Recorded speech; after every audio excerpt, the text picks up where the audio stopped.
When we make radio commercials, we've got three tools at our disposal to help us get our point across, and those three tools are voice, sound effects, and music. First of all, we're going to have a look at voice.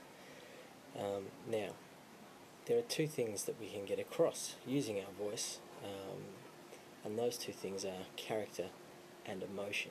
As soon as we start talking, people can get a bit of an insight into who we are or what we do, and we can use that to our advantage when we're painting our characters in a radio commercial. In this commercial, the writer has used a certain type of character to help get their point across, and it's the specificness of this character that makes this commercial really, really work well. Have a listen. Here, you into strawberries. Have a look at this. It's a compact, portable, indoor greenhouse called Hypergrow, and it creates perfect strawberry growing conditions all year round. With Hypergrow, you won't have to mess about with lamps, so your power bill won't be through the roof. It'll work in the attic or the back of the garage, and because you'll be growing your own A-grade strawberries, you won't have to rely on those shady fruiterers anymore. To score your own Hypergrow, roll up to Easy Grow Greeneries, corner Rata Street and Great North Road, New Lynn.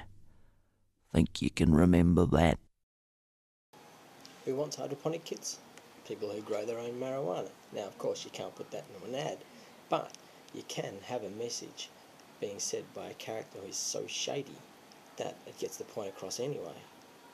It's the tongue-in-cheekness of this commercial and the shadiness of the character that they've used that makes this work really, really well.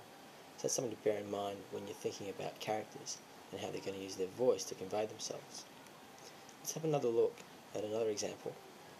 This one uses a race caller to get the idea across. Now, around spring racing time, you're going to hear thousands of ads on air which use the race caller idea to get their point across. Most of these are using it in a borrowed interest kind of way for a menswear retailer that is saying, oh, and the winner is you because you get 10% off and la la la la, and it's basically rubbish.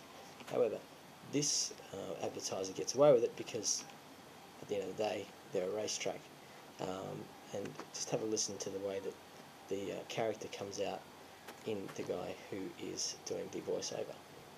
And they're off. Out of the gate, it's trip to amusement park. And here comes the favorite roller coaster. Now it's up, it's down, it's up, it's down, up, down. Oh no, now it's lunch coming up from the inside. It's chili dog, followed by popcorn, followed by cotton candy, funnel cake, pretzel, and yesterday's egg roll. I don't believe it. It's chili dog again with popcorn and paperclip. Where the heck did paperclip come from? And now it's lunch blowing by your date. And in the end, it's dry heaves and a sprint to the nearest garbage can.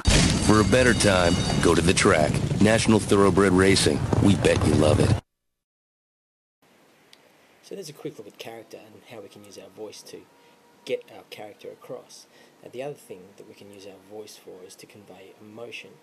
Now, when you have a talk with someone, whether it's on the phone or in person, within the first few sentences, you can get a pretty good gauge on how they're feeling from the emotion in their voice, whether they're up and happy or down and sad, or they might be confused, or they might be really interested in you, or depressed, or whatever. The emotion will come out in their voice. Now, this is a great tool that we can use when we're in the studio and when we're thinking about ideas. Having that in the back of our mind that we can use our voiceover artists to convey emotion is a really, really powerful tool that we have at our disposal. Now, as an example of this, I'm not going to play a commercial as such. There are two pieces of audio where pretty much the same event is being told, but it's in a foreign language, so you're not going to get confused by the actual words that are being said, but it's all about the emotion in the person's voice. Now, as I said, they're talking about the same event, but in one you'll hear a certain type of emotion, and the other you'll hear another piece of emotion.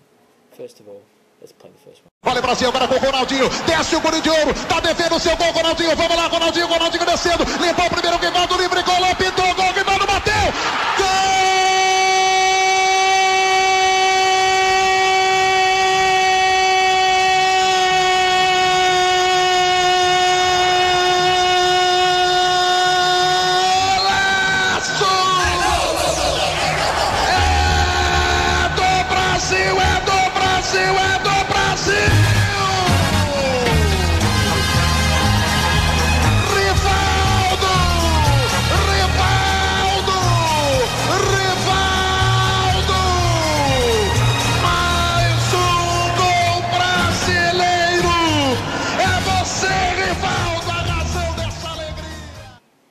Okay, so he's pretty excited. As you could probably figure out, he's calling a soccer match, and if you didn't get it, Brazil just scored a goal. Now, let's see what happens when he has to call the other team scoring a goal. Isso faz a condução na intermandada da Inglaterra. Abre pela linha direita agora para Gaskin. Gaskin desceu, vai embora da peça ofensiva agora para Michael Owen. Desceu, invadiu, limpou, bateu, é gol! Gol da Inglaterra! No cochilo da defesa brasileira, é isso que não podia. Michael Owen. Okay, so he's not going to win any prizes for being the most unbiased commentator in the world, but you get the point. You hear in his voice the absolute overjoyed emotion when Brazil score, and when England score, it's like he's just been told that he's got a month to live. He's just completely distraught. But you can see he's delivering the same piece of information. He's calling a guy kicking a goal in a soccer match, but the emotion in his voice changes completely depending on what side he's from, and that's how we can use voice in radio commercials, just to help convey emotion. It can be happy, it can be sad, it can be anything, and you've got to use that as a key tool when you're thinking about ideas and in the studio bringing them to life.